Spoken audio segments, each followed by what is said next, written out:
I call this meeting of Township High School District 211 Board of Education to order. May I have a roll call, please? Ms. Barron? Mr. Bradley? Here. Ms. Cavill? Here. Mr. Dombrowski? Here. Mr. McGowan? Mr. Rosenblum? Here. Mrs. Klimkowitz? Here. Okay. Yep. And would everyone please stand and join me in the Pledge of Allegiance? I pledge allegiance to To the flag of the United States of America and to the republic for which it stands, one nation, under God, indivisible, with liberty and justice for all. All right. The next item on the agenda is public comments. We do not have anyone signed in or members in the audience. Then that takes us to the superintendent leadership profile, and I would invite the members from Haya to please come forward.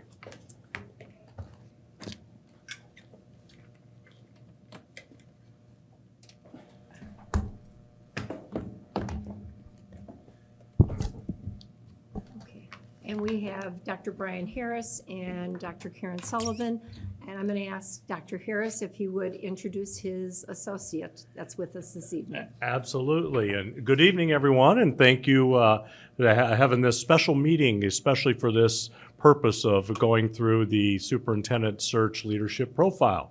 As you probably saw in the documents that have been shared with you, we have a lot of information, and we've hopefully summarized it for you. I would like to introduce Janera Walters here, who is a new associate. I'll let her introduce herself with HYA. Good evening to the board president and the rest of the board members. My name is Janera Walters. I am the former superintendent. I retired from Kankakee School District 111, and it's a pleasure to work on have this opportunity to help you find your next superintendent.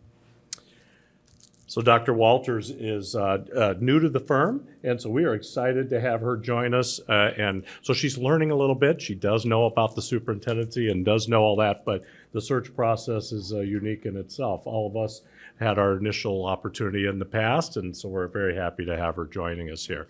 She did participate in some of the focus group work that we're going to be talking about tonight, and also will actively involved in recruiting and will be screening candidates with us as well. Dr. Arndt could not be here tonight, so Dr. Sullivan and I will be running through the slide deck, and we'll be having any questions as we move forward.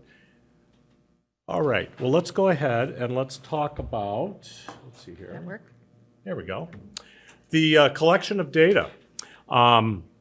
We, as you know, spent the last 4 weeks collecting information in multiple ways through focus groups, interviews, and through the district survey.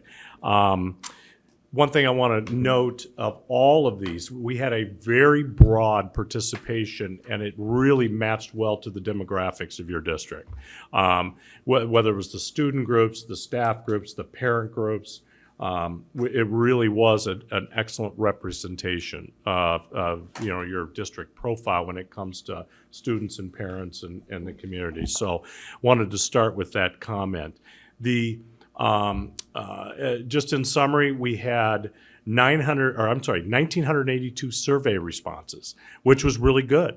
For this district, we were hoping right at 2,000 was kind of a target, in our experience, and it was really well done there. The district communications did an excellent job getting that QRC code out, and we saw it a lot. Yeah, I shared with the board president before that probably the best we've seen in terms of outreach to try to get people to attend the forums, come to the, do the survey, et cetera. So Excellent kudos job. to your communication Yes. team. That was really well done. And you can see here, the participation broke down in the different categories. And again, that's typical. Usually we always see percentage-wise a high amount of parents, participating in the survey, which was a little bit of almost half of the survey participants were parents. The qualitative research, also there was 25 focus groups in all. We had 4 open forums, 2 virtual and 2 in person. And finally, 8 individual interviews, which all of you participated in those, so, which was excellent. And so that's the summary of the participants, about 186 people participating in those individual and small group conversations. Okay, turn over to Karen.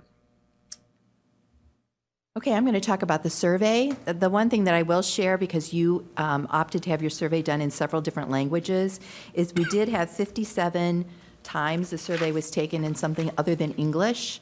We had 6 taken in Ukrainian, 6 in Polish, and 45 in Spanish. So I wanted to at least share, so that since you went to that effort to try to make sure that the languages were out there for people, that was the response that we did get. So we did want to say, which is the good news, 87% of the respondents rated the quality of education in the district as good or excellent, which is a very high response. So something to be really proud of. And we heard that over and over in the focus groups as well, as the quality of education, the number of opportunities, that was very well, that was one of the things almost everyone said. In terms of strengths of the district, the survey is divided up into these 4 major categories that you see down there that's labeled as the key. These are research-based areas of effective superintendents, okay, and effective school districts. So vision and values, teaching and learning, community engagement, management. So you can see the top 5 identified in the survey were mostly related to the management category. So technology well integrated, facilities well maintained, the technology infrastructure that's needed for classrooms, your schools are safe, and you have effective teachers, administrators, and support staff in your school. Those were all identified as strengths of the district. When we looked at the expectations for the next superintendent, you'll see that there's a broader range of categories here than management when you look at what people were looking for. The first one, fostering a positive professional climate of mutual trust, et cetera, that is the one category that was in the top of every group. So it didn't matter if it was an administrator, a parent, a community member, all of them had that as in their top 4, because we had asked them to select their top 4. Recruiting and employing effective personnel was one of the expectations, or in the top. Understand and be sensitive to the needs of a diverse student population. We heard that loud and clear. Establish a culture of high expectations and transparent communication. And we're going to talk about the focus groups next, and there were clear themes. Some of the same themes came through. And that is, we mentioned to you, I know when we talked to you, that what we were looking for were themes. I will go back to the survey. When you look at the survey report, the one graph that I always think is interesting are these graphs where you look and see whether or not the dots are close together or not. And that means, do you all agree? So you guys were pretty tight in compared to some of the districts that we've worked with. The one area you'll see is with community. And that's just good to know, in that maybe that the communication piece that we've seen come through in several things, maybe that their perception is a little bit different than what the rest of the other groups' perception of the district is. Does that make some sense? But yours were really, especially in your leadership down here about the summary, you were very close on what you thought was important. So that's good. You didn't have wild disparities. On the focus group, in terms of strengths, you can see some of the same themes. Again, quality of education, a community that's really involved. There's a commitment here to be excellent and to innovate as much as possible. The offerings and opportunities for students it's hard to match that elsewhere. People really saw that. They felt you had a really highly skilled and committed staff. They mentioned the financial stability here, that it's well managed. And they mentioned that, the district really works to support diverse needs, student well-being, and kind of an environment of inclusivity. So there was strengths that we saw across the focus groups. In terms of challenges, recruiting and retaining qualified administrative staff in particular, it came up. And there was some discussion about feeling that you were losing some of your administrators. They would come in for a couple years and then go to other area districts for either a compensation package that was better or less roles and responsibilities for that same kind of position. We heard over and over that the administrative structure really needed to be looked at, that it was a bit outdated, that student needs have changed over the years, and that our structure for supporting that has not changed, and that would be something they think needs to be addressed. Again, meeting the needs of an evolving population, everybody recognized that. People saw the work in career readiness, but also felt there's more to be done in that particular area. And especially in terms of your staff who see what's happening in other districts, they do look around you and want to make sure that they are staying with, if not, a little ahead of what's happening around you. Facility infrastructure improvements were talked about, especially athletic facilities. We heard that pretty consistently. And then just navigating various community perspectives and demands. You all probably know about community perspectives and demands, but also knowing that they need to strive to support equitable resources and support across the schools. Everyone talked about how each school is different, had different needs. Equal isn't equitable in those cases, and that was something that we heard as being a challenge. So the immediate and future priorities, and again, this is a nice summary. After we talked about the strengths and weaknesses with every group, then we said, okay, then what are the priorities for the next superintendent in your opinion? So here's the common themes that we saw. The strong communication channels. And it wasn't that communication didn't happen, but there didn't seem to be a consistent pattern with it. And depending on let me give you an example. When we talked with the students, by the way, we enjoyed talking with the students at all 7 of your facilities. And the kids were, every once in a while, they would bring up, and the hot topic was cell phones, just so you know. Yeah. You probably know that. That's not, but it was so, they brought it up every time. We didn't bring it up. Every building, and every building's a little different. They're not all the same, but they all knew what the other buildings were doing. And so the kids are all connected, they all talk. Mm-hmm. And so there was a hot topic. And so there was this communication channel. Like, for example, it was a common theme with the kids said, well, nobody asked us. The adults just decided what was going to happen, and nobody asked us on that topic. That was just their hot topic right now, right? And if you have high school kids, you probably know exactly what's going on. And so they were pretty vocal about that in the student groups. But that was an example of communication. They felt like they were left out of that loop, that they weren't asked or, provided a seat at the table when the decisions were being made about their phones. I think visibility and relationship building, key aspect. It's almost that face of the district. And I remember that was one of the comments that you noticed, Yes. Dr. Walters. Consistent. And, being visible out in the community, in the schools, and that came up often. And that, along with that engagement, the access to ELL and support programs. That's an evolving challenge across the district. It probably is going to continue to be for many years to come. And knowing that parents and kids know what access they have to, those types of programs and support. Some of them, especially first-generation families, don't always know what's available and how that process happens. I know the outreach is there, but there may be some opportunities to get better. Financial oversight and stability, again, that's a key function of any superintendent in any district. And then finally, school safety is always a topic. It came up in almost every conversation.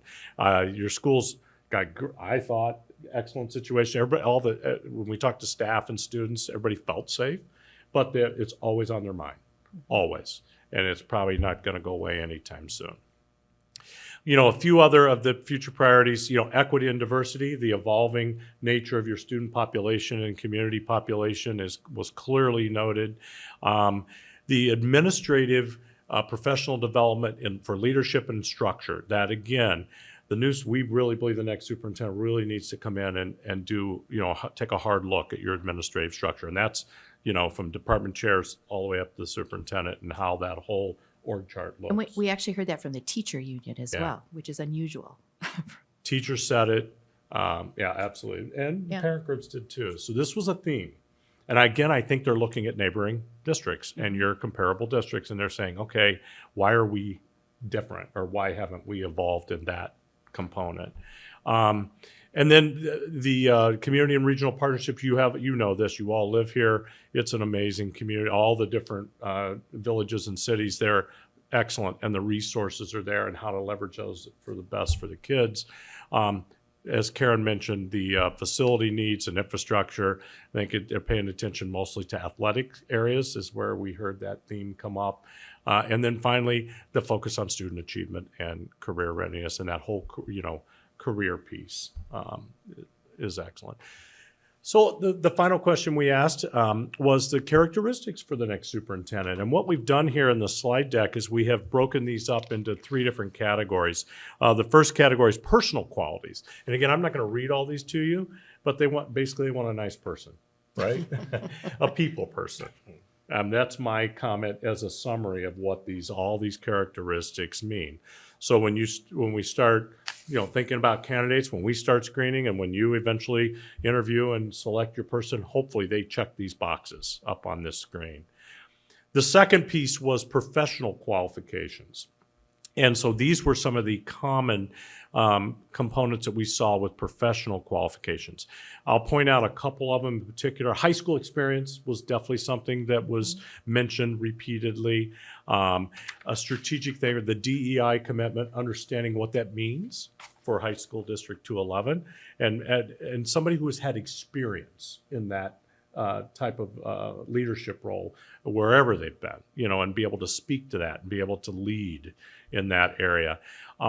Cultural competence kind of falls in that same area, right? It's a whole range of things when you're talking about, that topic. And finally, problem solver and a servant leader was another common theme. Somebody who understands the purpose and the role of being a superintendent in High School District 211.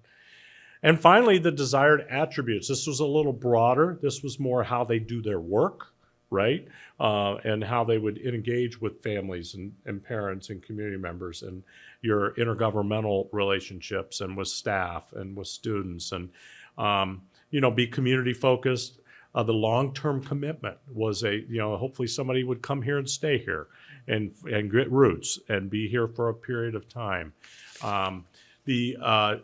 Caring and supportive. Again, that is, empathetic was a word that came up, I know, periodically about somebody who, you can't ever tell everybody yes all the time. They want somebody who will listen and understand and empathize with, people's concerns and challenges. And then finally, be a positive morale builder. That's always, when you lead a big organization like this and a community facing, that's a key, attribute there. So this is a lot of information. We wanted to at least summarize this for you, but we want to make sure that we answer any questions that you have at this point. So quickly, the next steps. I think we're going to stop here, and maybe I'll come back to this. I think I'm changing my thought here before I talk about this last slide. What questions can we answer for you about what we shared here in the slide deck, any of the reports, the leadership profile report, the survey report, or the desired characteristics document that we summarized? And that's kind of a recruiting document, it's what that is. And we want to make sure that we use it when we're talking with potential candidates and when we generate interview questions. So Right. questions you have? I'd like to start with Steve. Do you have any questions? I'll pass and come back to me, please. Okay. All right. Ms. Barron? Yeah, I just have a couple questions. Great. Well, thank you first of all for putting this presentation together and joining us tonight. I really appreciate it. You talked a little bit about administrative structure. Any more insight as to, you talked a little bit about, neighboring districts and, we do things a little bit different, but any other insight that you can provide on our administrative structure? Well, we didn't get totally in the weeds on that, but we heard that over and over. Mostly, I think especially at the building level, they felt it was more operationally focused versus tactical teaching and learning, curriculum kind of focused. The needs of kids have changed, over the years, and you've added programs, you've added other initiatives, but your structure has stayed essentially the same. So I think just having someone come in and take a look at it. It wasn't like someone said, here's what it should be, but they just all spoke to that. There was clearly a reference to curriculum instruction leadership. Other high schools, if you take a look, they usually have an assistant principal for curriculum instruction. That is typical. Your high schools do not have that. Okay, now I'm not saying somebody's not doing that function, whether it's the principal, whether, we don't know, we didn't dig into that. Whoever the next superintendent Should be is, looking at that, should dig yeah. into that and at least evaluate what's going on there. We don't have a recommendation, it's more, it just came up. It came up often, especially in our conversations with staff.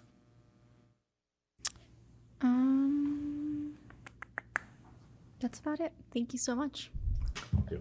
Mr. Bradley? No, but thank you guys for being here tonight. I think I am good. Thank you. Thank you. Ms. Cavill?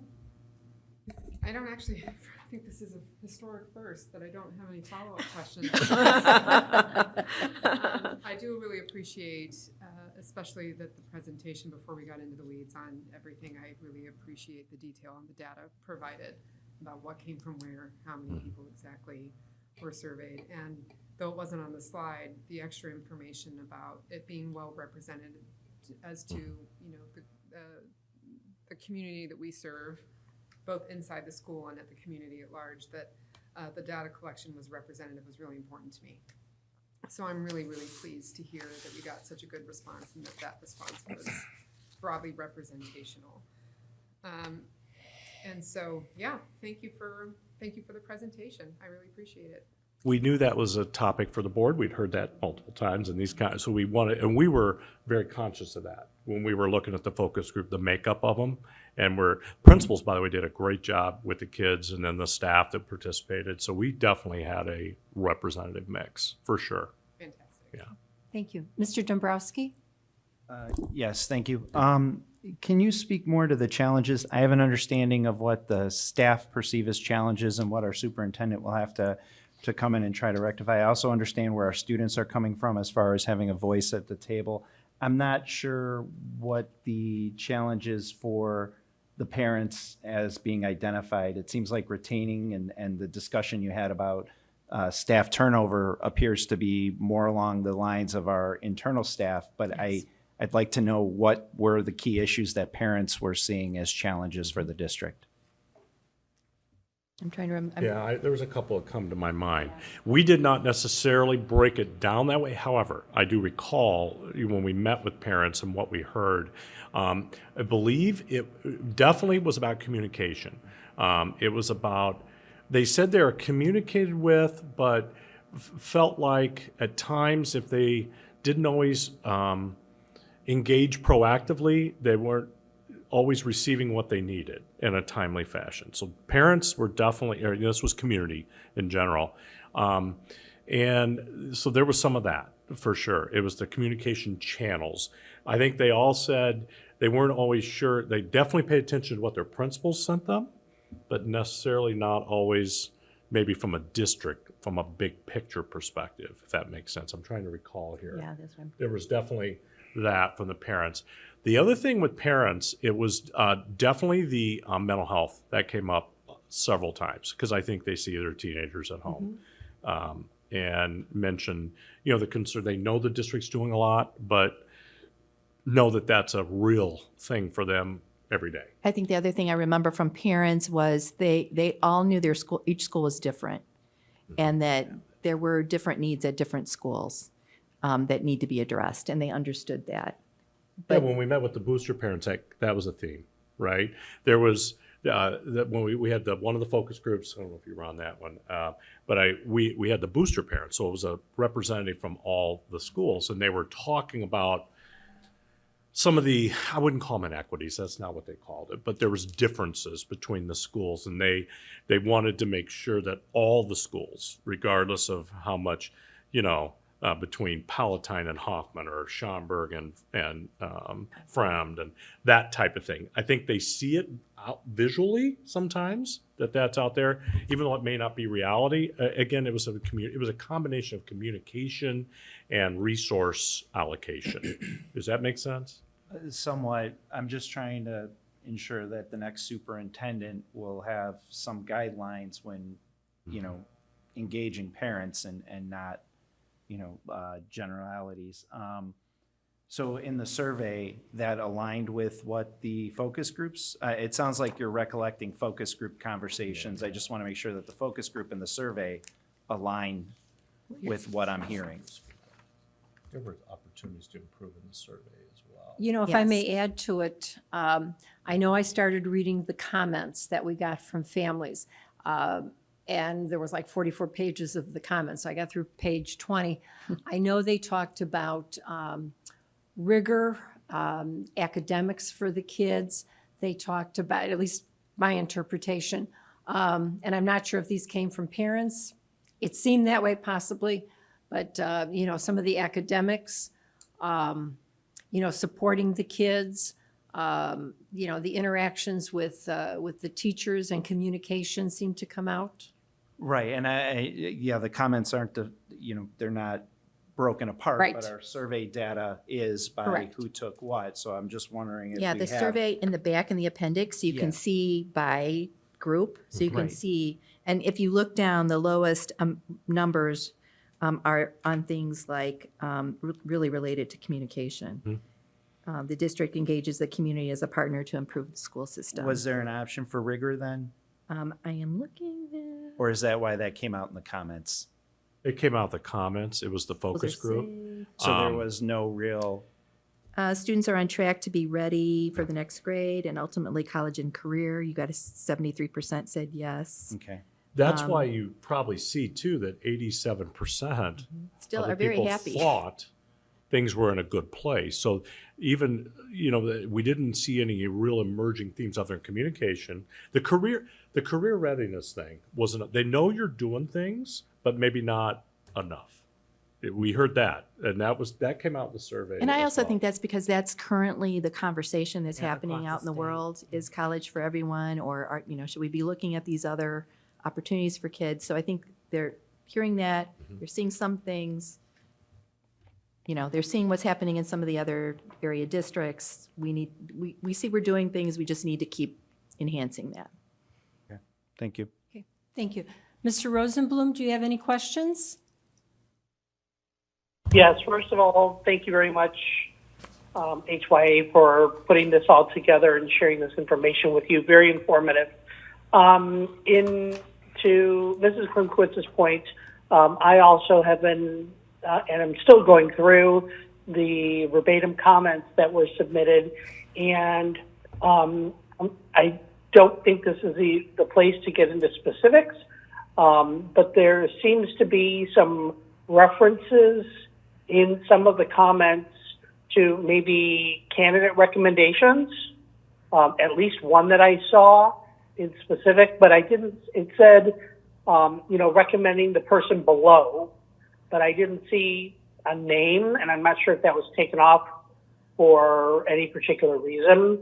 But I'm wondering if and I saw a couple other recommendations that were in there early on in the comments, and I'm wondering if you received in the focus groups and the survey, if you received a lot of recommendations from which you may be following up if they were recommended by those who were providing feedback. Can you share that? Thank you for bringing that up. That was, if people could put names in there. That was a separate document that we received, the associates received. And I mean, our job is to follow up on all those names. Some of them were definitely candidates that we should pursue. Some of them, I mean, there was Some of them were not. there was Mickey Mouse and, that type of stuff in there. So I'm just saying, literally, that was one of the, Yes. responses. So we had a couple pages of names that came in a separate document directly to us. So we are following up on every single one of the ones that were given to us. And truthfully, some of those names were already on our list. Right. And so we were happy to see that there was some concurrence there. And as you know, we also asked in all the focus groups, so we did get, not many, but we did get some names from the focus group that we did. would follow up on. Okay, thank you. Thank you. And I also agree with one or two of the other board members that I've heard in this meeting that if there's a way to provide us with a little bit further breakdown of the groups and their responses, so that we have different groups of people and their perspective of things to be able to address them accordingly. Like I'm reading through some of the student comments and perspectives, and as perhaps we would expect, they're a little different than the parents' perspectives, right?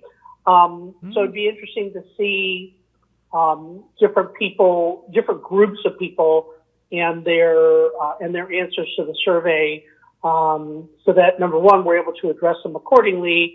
But sometimes people like to have feedback from their comments and their feedback that they've given to us.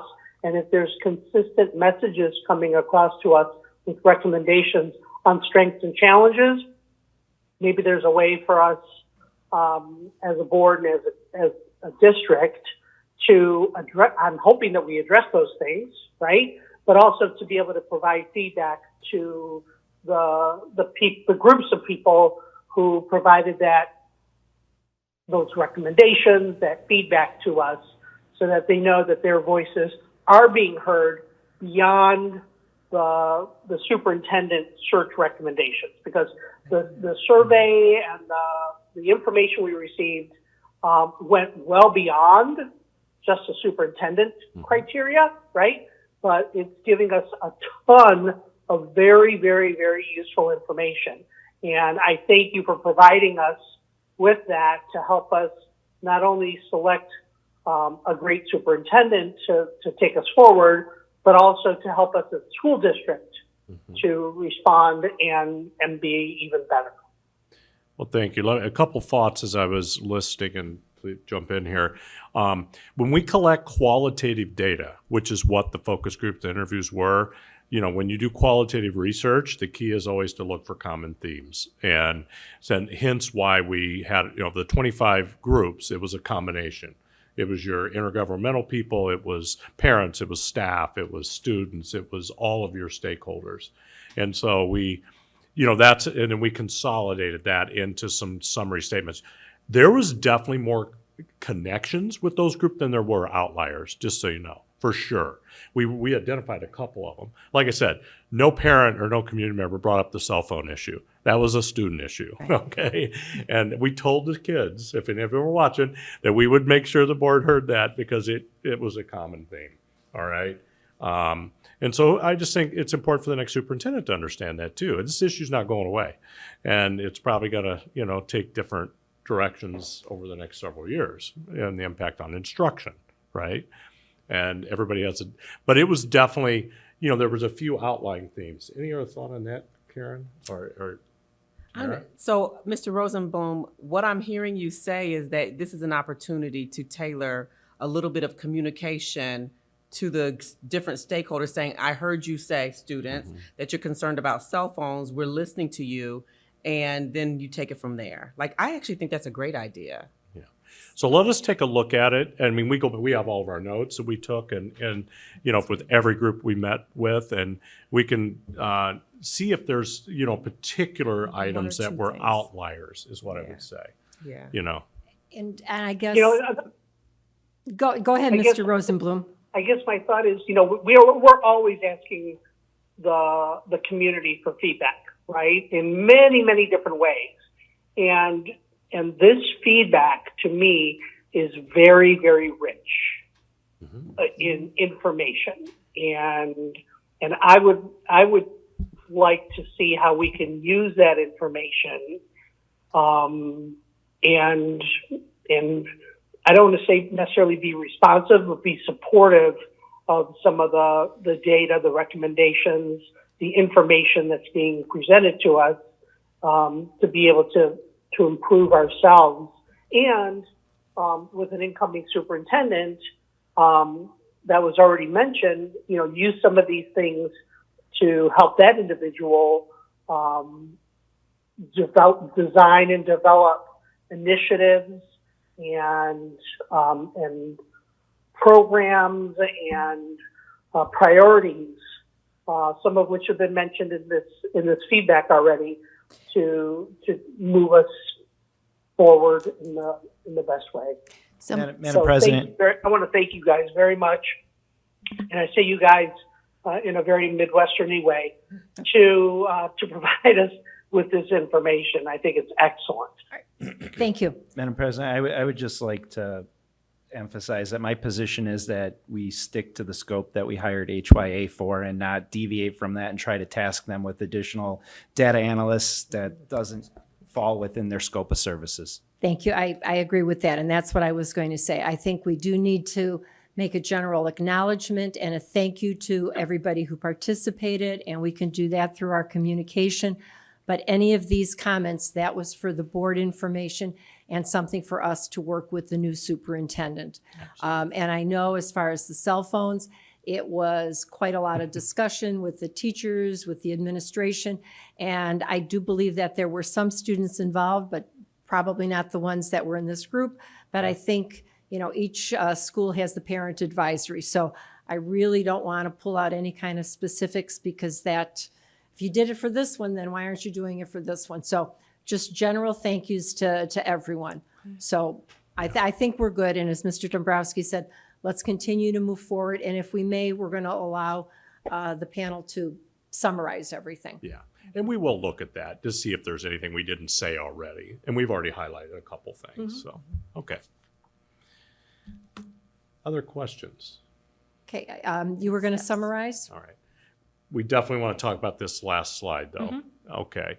So moving forward, what the work that we're stepping into now, which we've already started, but we are full swing into it after tonight, is to review all applications. I looked right before I came in here tonight. We've got 11 fully completed applications. We've got 6 more that are in the queue that look like they just have a couple things to add. And we are still actively pursuing a lot of candidates, all of us sitting here, as well as Dr. Arndt, and do anticipate, more applicants between now and next Friday. The application process closes next Friday, and then we are going to start screening. We will be doing all the background checks on our own and connected pieces that we need to on and off the resume, just so you know, that's part of our work. And then we will present, that slate to the board for consideration on the 19th. We will also be loading all of those, any of them that complete the full application, we will load them onto the board portal, okay? that are qualified. Yeah, that are qualified. So Qualified. anybody who Has their license. has a license, because sometimes we get an application that does not have a license, so we would never recommend them and highly advise you not to. But And we'll then see their application, or they'll show up as an application in the portal, we even can, if they're we not can do, qualified. if they're qualified. even if they're not qualified. If you want them, we'll put Why them not, we on can put there. them there, but Yeah, that's fine. Okay. Just I to don't- see the do we have reach. I one mean, yet? I understand. I think we don't- have one that maybe might doesn't have have a one. license. There's- Okay. You wouldn't be able to hire them. You'd No, have no, to hire another understood. superintendent. You can see it. Yep. It's not a secret. It's just, they're not really a legitimate candidate, truthfully. No, But that's- if you want to see it, we'll put them on there. And we may even clarify that, hey, this candidate doesn't even have Doesn't meet the the requirements. credential. Okay. That would be good. Thank Yeah. you. And so on the September 19th, we will be back. And a part of that will be in closed session. So we start talking about candidates and the ones that you want to interview. We also will do a interview workshop with you, which we'll talk about questions to ask. And there is we will be sending information to the board president as sample questions based on this profile and suggestions. However, you get asked the questions that you want to ask. Okay, we'll offer they'll be directly related to the information you see here, but you can edit them, you can change them, you can do that work. We do have a short window between the 19th and your first interview the following week. So we need to be prepared that evening to at least in the next day or two after that to get that interview question cleaned up, if that makes sense. So you're ready to go when we have the first interviews set the following week. Okay? And I think we'll be okay, because Yeah. we'll have the questions, and then we can talk about them, and Yeah. I think we'll be good. And we'll have that sent to you, and so you'll see it in advance of the 19th. Okay? So a little homework, but it'll help us pedal fast to be prepared for the interviews the following week. And then you've got your interviews tentatively set for the week of the 23rd. You've got a couple days identified, and then the second round interviews the week of October 7th as well. And then we're still on target for that October 17th meeting, and hopefully we will get there. We'll see where it goes, but you're in great shape as far as the process, and but we do have a lot to do, and we're looking forward to supporting you every step of the way until that person's hired. Okay. Are there any other questions? Mickey Mouse isn't going to become available. I just looked at that when I kind of chuckled. Like, well, I always he's not liked Donald available. Duck better anyway. Who knows?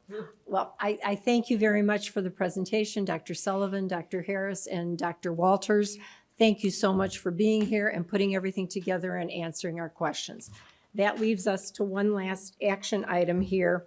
And the recommended action is that the Board of Education approve the superintendent leadership profile. May I have a motion, please? So move. So moved. Okay, second. Okay. Any other discussion? Okay, roll call, please. Okay, bear with me just one Okey-dokey. moment. Okay. Ms. Cavill, aye. Ms. Barron, Aye. Mr. Rosenblum, Aye. Mr. Bradley, Aye. Mr. Dombrowski, Aye. Mrs. Klimkowitz. Aye. So the motion carries. So again, thank you very much, and we look forward to some wonderful and interesting candidates that you'll be sending to us. We're excited, and then we'll look forward to the next See you step. on the 19th. That's right. Thank you very All right, much. thank you. That leads us to one last item that we're going to be going into closed session. And the recommended action is that the board will enter closed session to discuss appointment, employment, compensation, discipline, performance, or dismissal of specific employees. May I have a motion, please? So move. Second, Okay, any discussion? Roll call, please. Ms. Barron, Aye. Mr. Bradley, Aye. Ms. Cavill, aye. Mr. Dombrowski, Aye. Mr. Rosenblum, Aye. Mrs. Klimkowitz. Aye. Thank you. The motion carries, and we'll go into closed session. All right, the next recommended action is that the Board of Education return to open session. May I have a motion, please? So move. Second. Okay, any discussion? Roll call, please. Ms. Barron, Aye. Mr. Bradley, Aye. Ms. Cavill, aye. Mr. Dombrowski, Aye. Mr. Rosenblum, Aye. Mrs. Klimkowitz. Aye, the motion carries. And with no other business to come before the board, then the chair declares the meeting adjourned at 6:49 PM. Thank you. Thank you very much.